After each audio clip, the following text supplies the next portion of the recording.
तो आज हम लोग रोटियां मुस्ता करके और 15 अगस्त के दिन बहुत अच्छा लगा यहाँ का पब्लिक और हमारे सारे भाई लोग हैं तो बहुत अच्छा लगा, दिल को सुकून आया। तो इसी पे हम एक गाना गा रहे हैं भैया, अच्छा लगे तो लाइक शेयर कमेंट करना। तो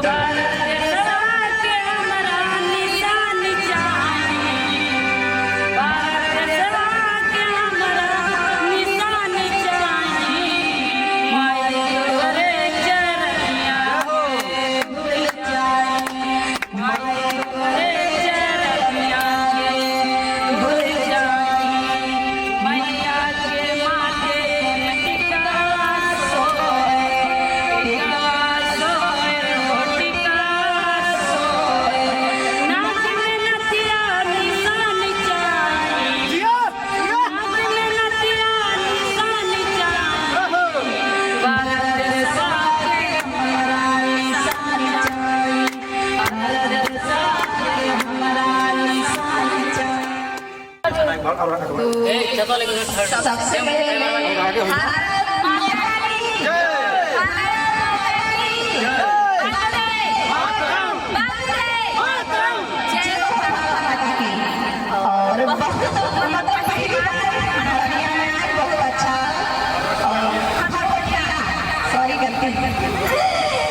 मतलब एक शायरी बिल्कुल बिल्कुल शायरी बिल्कुल रखिए मम्मी